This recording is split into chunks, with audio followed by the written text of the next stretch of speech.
Welcome back to Thinking Critical. This is Wes. We got Joe back on the channel in short order because we finally know what the second round of DC's round robin tournament is going to hold up. There's a few things we need to talk about, but the big thing here is we finally have creative teams. There's one name that stands out as odd as being in this. Tim Seeley, is it just because it's the Robins book that he's on this list? Otherwise, he feels like he might be too big a name. He should be too big a name to be on this. I mean, between co-writing Grayson with Tom King, being in the room for Batman Eternal, doing a lot of stuff at DC, and before that, I mean, he did hack slash for like almost a decade before he started doing stuff at DC. I mean, he's a very well established creator to have in a situation like this. Yeah, his name definitely shows up when you're like, oh, that's odd, because you're kind of going through the list. There's a couple other things we need to talk about before we get into this. One of them is, what the hell happened with the Swamp Thing book that apparently didn't win, but according to their Twitter poll, it did win? Yeah, what it sounds like happens, what I was reading about on that is, even though it won the Twitter poll, it lost the Instagram by enough where it shifted who won. But, you know, again, this is like, when you don't have uniform voting like this, that's a problem. And this is one of those situations where it's like, that's a problem.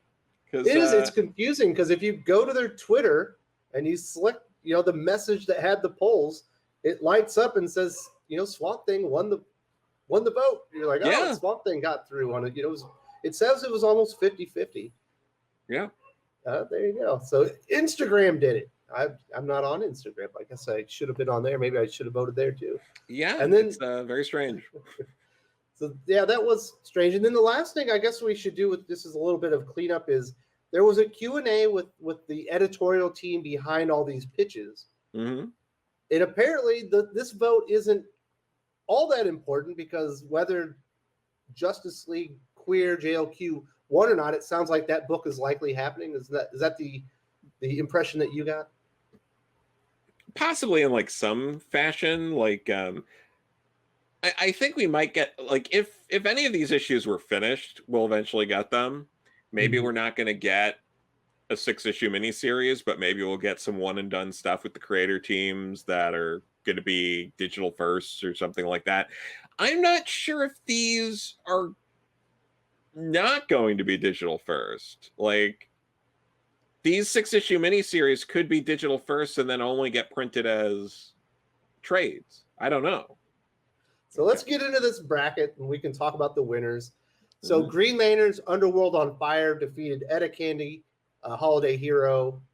Zatanna and the King of Nightmares defeated The Brave and the Bug. Lobo, Animal Man, Scorched Earth defeated Son of the Creeper. Robins defeated JLQ.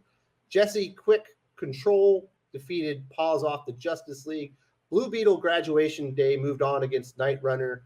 Swamp Thing, House of Secrets lost a razor-thin vote to Suicide Squad 7. And then finally, Superman and Lois Ignition beat out Asteria, the last Amazon. So that's the vote that we have. And now let's get into the new bracket with the new creative teams that we know of. First up, we have Green Lantern's Underworld on Fire, written by Sina Grace, artist Ken Marion, against Zatanna and the King of Nightmares, written by the Sosuka Sisters and artist Vanessa Del Rey. So I like Ken Marion as a Green Lantern artist. He was one of the fill-in artists during the Hal Jordan, the Green Lantern Corps era with Robert Venditti. But then again, Sina Grace has written one of the worst Green Lantern stories I've ever heard. So I don't know. I'm a little conflicted on that one, Joe. What are your thoughts on that? Yeah, I've known Ken Marion for a while, probably almost 10 years. I actually met him at New York Comic Con 2012. We were at a creator connection panel, just like a mingling thing. And I remember clearly he was like the one guy in that whole room when he showed his portfolio. The guy he showed it to was, "You're going to be fine." Like you're gonna get. He was like, you're gonna get hired soon, and you're gonna be fine. And shortly after that, he did get hired by Aspen, and then eventually got work at DC. And Cena I've known for a while. I actually have this Gem from Gem and the Hologram sketch from Cena, and he's a good guy. Consider him a friend. I've worked with him in the past. I have not read any of his stuff related to Green Lantern. I really don't know what to think. I really haven't read too much of his DC work at all. I've mostly read his independent stuff. Most of his DC stuff has been in like the 80th anniversary anthologies, issue 750s. So he's normally got one of the stories in there. That's the Green Lantern work I've seen. Yeah. What do you know about the Sosuka Sisters? Vanessa Del Rey is a name that I've certainly seen before. Yeah, I don't know enough about them. Like I don't.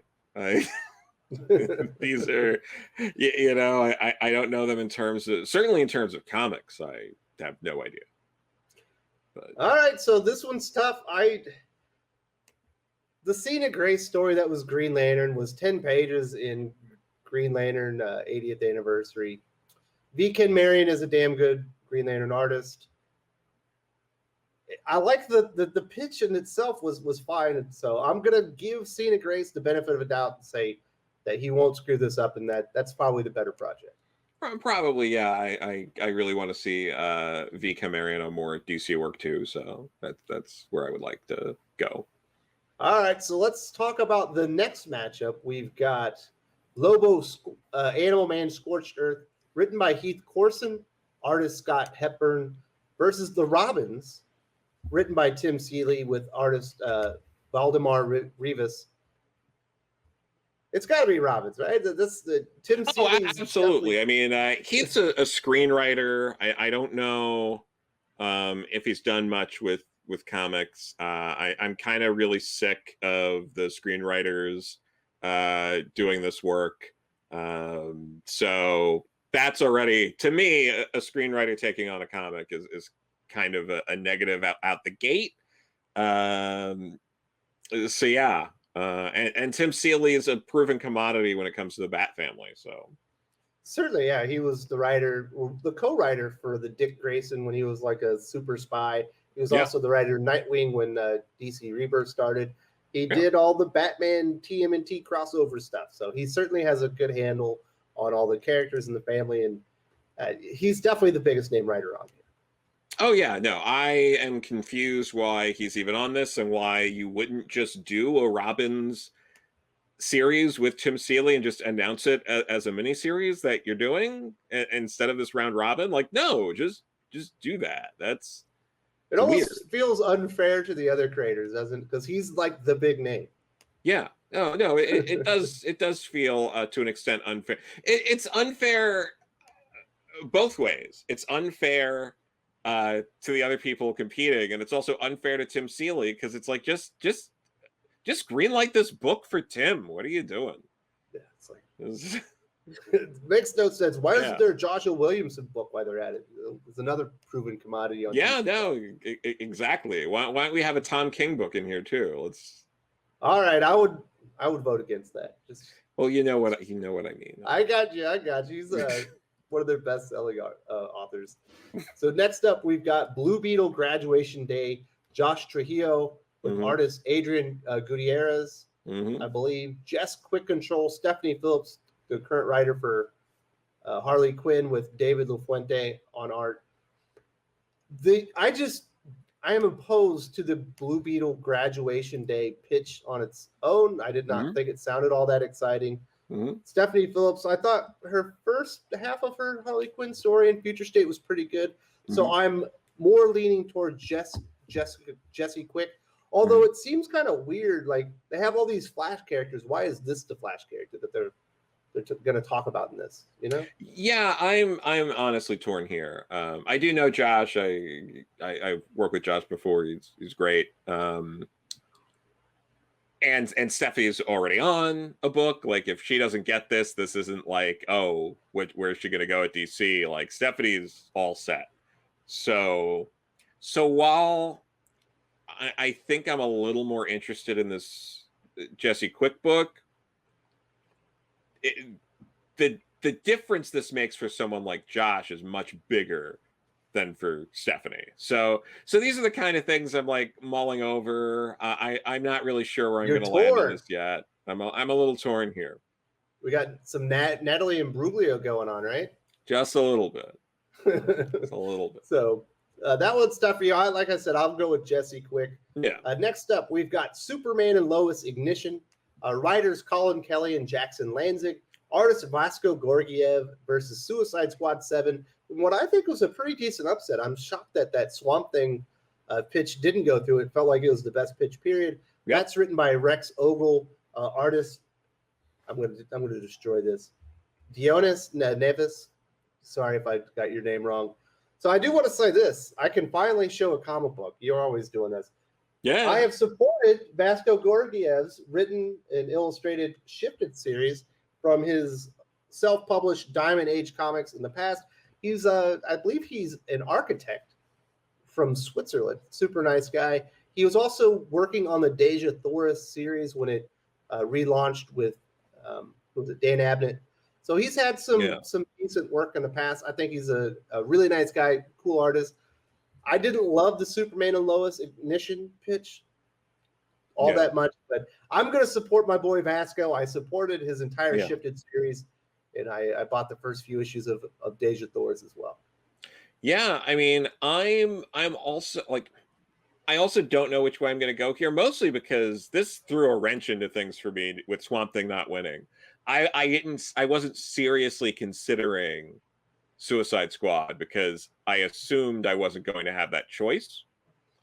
So I was like, oh, well, it's going to be Swamp Thing up against something like Superman Ignition. So now I'm like, oh no, I don't know which way to go. And similar to what you were saying, I wasn't like blown away by Superman and Lois. I'm a big Superman fan. So, you know, I might lean that way, but you know, I did like what Tom Taylor did with Suicide Squad recently, so maybe we're at a good point with Suicide Squad where we're going to get some more good content. We desperately need more quality Superman and Suicide Squad comics. So it's like Sophie's choice here. What the hell are we supposed to do? It's tough. It's a tough one. So I'll support my boy Vasco. We'll see how the vote goes out. So we talked last time. We were like, it would be important to know the creative teams behind these pitches and who's going to create them. Now that we do know, did it make a big difference to you? I mean, this stuff does make a difference. Like again, like Green Lantern, like having V. Ken Marion on that book. That's someone who's drawn Green Lantern before. That's good to know before you vote, you know? It wasn't bad fill-in either. It was pretty good, damn good fill-in art too. Rafa Sandoval, EVS, obviously with the main artist, but when he was in there as a fill-in artist, it wasn't like, oh damn it. It was like, oh, this is still good. And this is the kind of thing where that feels like where this contest makes sense. Like, oh, we're gonna try to elevate a fill-in artist from Green Lantern to, you know, man his own miniseries. Like that's like I appreciate that for something like this.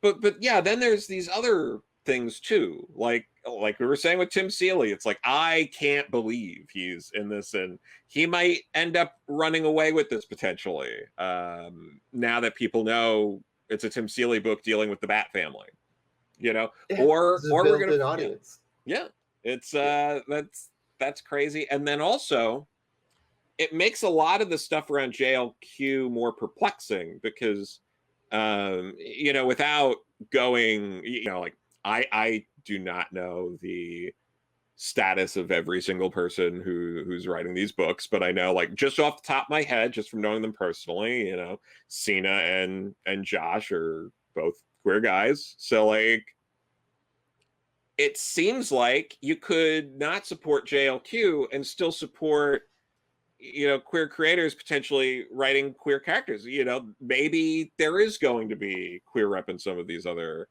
books. I'm not trying to pigeonhole people. People are you can be queer and write all straight characters in a book like Green Lantern. I'm not telling people what to do, but if you really want to support people in the community, you can do that and not vote for JLQ. So these are things that it would have been nice to know the information was available on day one. Yeah. Yeah, I agree with you. I think it's good that we do know who the creative teams are.